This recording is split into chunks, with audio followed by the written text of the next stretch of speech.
आगरा में नकली दवा कारोबार का बड़ा खुलासा। एसटीएफ और ड्रग विभाग की संयुक्त छापेमारी बंसल व हेमा मेडिकोज से भारी बरामद की। सन फार्मा और सनोफी की दवाओं को नकली बताया। 87 लाख की दवाएं पकड़ी।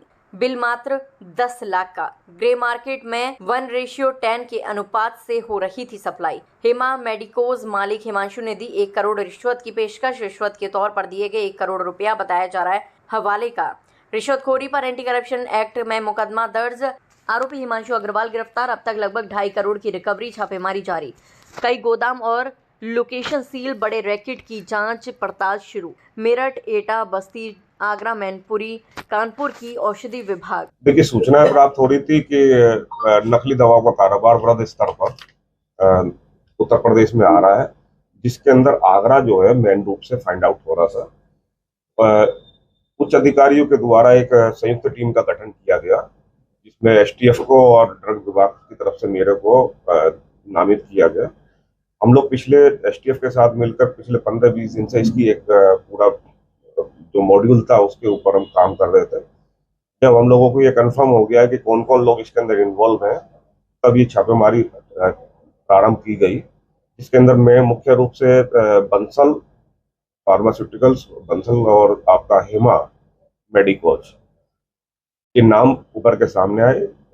उसमें जो हम लोगों ने जो है कार्रवाई करनी प्रारंभ की, तो उसमें नकली दवाएं जो कि जो है हमारे पास, हमने कंपनियों के प्रतिनिधि भी बुलाए हुए हैं जो कि इसको फाइंड आउट कर सकते हैं। वो सन फार्मा की तरफ से नरेंद्र आहूजा जी आए, उन्होंने भी इसको जो है फाइंड आउट किया और उन्होंने सत्यापित किया है कि नकली दवाएं हैं। सनोफी की दवाएं जो पकड़ी गई हैं, उसके भी सनोफी के जो अधिकारी यहाँ पर आए हुए हैं कंपनी के, उनके द्वारा भी इसको सत्यापित किया गया कि नकली है।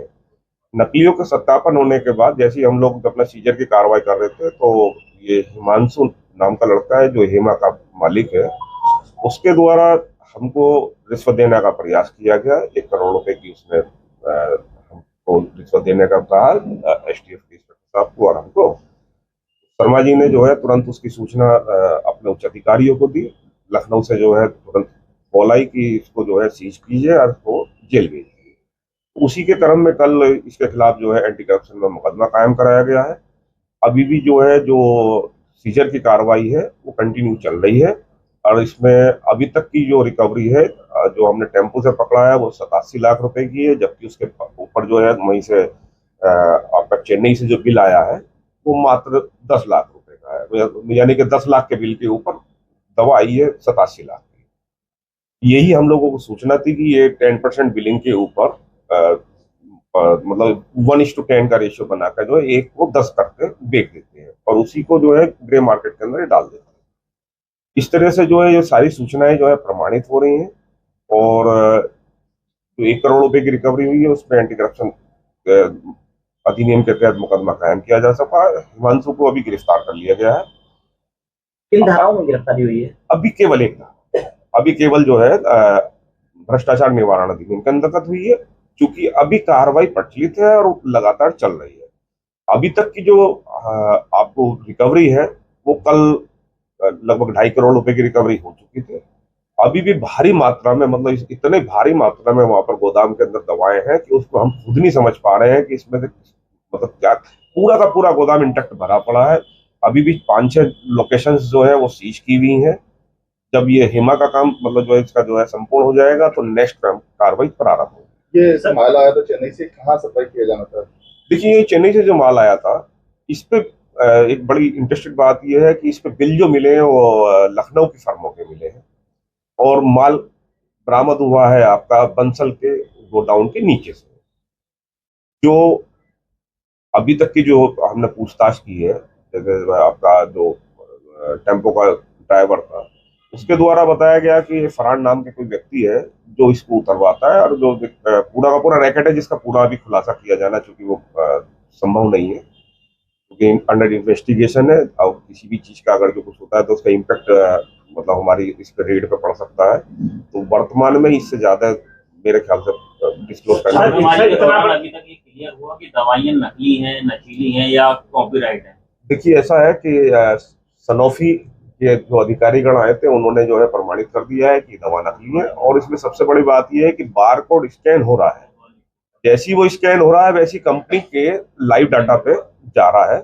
लाइव डाटा पे जाने के बाद वो स्पष्ट पता चल रहा है कि वो नकली है। बारकोड कहाँ से डेवलप करते हैं, कहाँ से इसको लगाया जाता है? देखिए इसमें तो मेरे से बेटर जो प्राइवेट कंपनीज के जो यहाँ उच्च अधिकारी आए हुए हैं वो बता सकते हैं कि किस तरह से बारकोड वर्क करता आपने है। इन्वेस्टिगेशन की है तो ये तो पता होगा ना कि कहाँ से इसको डेवलप कर रहे हैं, कहाँ पर इसको पेपर पे लगाया जा रहा है। देखिए वो इनिशियल जानकारी आ चुकी है, लेकिन डिस्क्लोज करने पर कहीं ऐसा ना हो कि ये पूरा का पूरा रैकेट जो है मतलब सर इतना बड़ा नरेश जी, रैकेट हवाला में पैसा बताया जा रहा है, करोड़ों रुपए दिया गया है क्या? देखिए ऐसा है कि इसमें हम एंटी करप्शन इसके लिए इनकम टैक्स सर डिपार्टमेंट की इतना बड़ा टीम सर बुला दी रैकेट चल रहा था लोकल लेवल पर, क्या टीमों को नहीं पता चलता था? आगरा तो के भारतीय टीम विभाग आके लगातार कार्रवाई आगरा में करती है, इतना बड़ा- बड़े रैकेट जितने सारे भारतीय टीम आके पकड़ते हैं। नहीं ऐसा तो नहीं है कि बाहर की आप टीम रहे यहाँ थे पे उस समय पकड़ती है। मैं जब आगरा में तो मैं यहाँ पर रैकेट ब्रस्ट की है। क्योंकि ऐसा नहीं है शिकायत कि बाहर- उच्च स्तरीय स्तर पर हुई थी तो उनके द्वारा टीम गठित की गई थी भिन्न भिन्न जगह से, एटा से, कानपुर से, इधर मेरठ से, यहाँ से अधिकारियों को एकत्रित करके यहाँ के सामंजस्य से ये कार्रवाई कराई गई थी। और पहले भी एसटीएफ और ड्रग की टीम ने संयुक्त रूप से कार्रवाई किए की है। हैं तो उतनी प्रभावी नहीं हो पा रही थी। इसे बोगस तो फर्मों ये- को बिल काटे जाने की सूचना दी है। देखिए बोगस फर्मों की जहाँ तक बात है अभी मतलब जो इनिशियल में पता चला है, जैसे जानकारी मतलब आई है उसमें जो हेमा का जो गोडाउन है, गोडाउन पे पूरी की पूरी परमाइसिस पे गोडाउन का लाइसेंस है। लेकिन सर आपको रिश्वत देने की क्या प्रोसेस हो रहा है, कैसे किया उसने आपसे कांटेक्ट, किस तरह के? देखिए जैसे ही ये प्रमाणित हुआ कि ये दवा नकली है तो उसके बाद हर कोई व्यक्ति ये कोशिश करता है कि जैसे कि एक अवधारणा बनी हुई है कि सरकारी अधिकारी जो है पैसे के लालच में बिक जाते हैं, ऐसी अवधारणा नहीं है, लेकिन कंजप्शन तो बना हुआ है अवधारणा की जो है मैनेज हो सकता है। देखिए माननीय मुख्यमंत्री जी का जीरो टॉलरेंस की नीति है, पूरी पारदर्शिता के साथ काम होगा, किसी भी तरह का कोई भी ऐसा कार्य नहीं हो सकता है जो कि हमारे जो है शुचिता को खंडित करता हो। तो डीसीजीआई के द्वारा जो है टॉप 300 ब्रांड्स के ऊपर क्यूआर कोड का जो है मैंडेट आया था और उसी अकॉर्डिंग इंडस्ट्री ने अपने टॉप 300 ब्रांड्स के ऊपर क्यूआर कोड को इम्प्लीमेंट किया है। उस क्यूआर कोड का इम्प्लीमेंटेशन का जो है औचित्य ये है कि कस्टमर जो है उसको ऑथेंटिकेट कर सके कि वो असली दवा है कि नकली दवा है। और इस प्रकरण में जो अभी जो बरामदगी हुई है सैनोफी की दवाइयों की, उसमें पर्टिकुलरली जो क्यूआर कोड है वो हर स्ट्रिप के ऊपर एक ही क्यूआर कोड आउटपुट दे रहा है, एक ही कोड रिफ्लेक्ट कर रहा है, जबकि क्यूआर कोड की क्या मैकेनिज्म के अकॉर्डिंग हर स्ट्रिप के ऊपर जो है हर स्ट्रिप के ऊपर डेडिकेटेड स्कैन कोड होना चाहिए। तो एक स्ट्रिप पे एक ही क्यूआर कोड होगा, एक ही कोड रिफ्लेक्ट करेगा। इस केस में हर स्ट्रिप पे वो एक ही कोड आ रहा है जो कि नहीं हो सकता है। जो आम जनता कैसे अवेयर हो कि ये असली है कि नकली है? जब क्यूआर कोड से वो सर्च करते तो देखिए अब ये जो काउंटर फीटर्स हैं ये क्यूआर कोड को भी कॉम्प्रोमाइज करने लगे हैं। धीरे धीरे ये क्यूआर कोड को भी जो है अब इंडस्ट्री को ये सोचना पड़ेगा कि इस क्यूआर कोड या इससे बेटर कोई टेक्नोलॉजी लाई जाए जिससे कि इस ये नकली दवा के कारोबार पर नकेल कसी जा सके। और उस एवज में जो है सभी इंडस्ट्री वाले जो है लगे हुए हैं और नई नई टेक्नोलॉजीज के साथ इसमें और भी प्रोडक्ट्स क्यूआर कोड के अलावा और प्रोडक्ट्स होलोग्राम और ऑथेंटिकेशन प्रोडक्ट्स जो है डाले जा रहे हैं। तो इस दवा से नुकसान भी काफी हो सकता है आम जनता को। हाँ, अगर ये नकली दवा है तो जरूर इसमें जो है नुकसान हो सकता है। और इसी के लिए जो है ये गुजारिश है आम जनता से भी कि इस प्रोडक्ट को जो है ऑथेंटिक स्थान से ही जो है परचेज करें और बिल पे ही परचेज करें। कुछ डिस्ट्रीब्यूटर से बड़ी कंपनीज के और इन लोगों से जो लोग लेते हैं तो उनको तो ये रहता है कि हमने जेन्युइन शॉप से लिया है।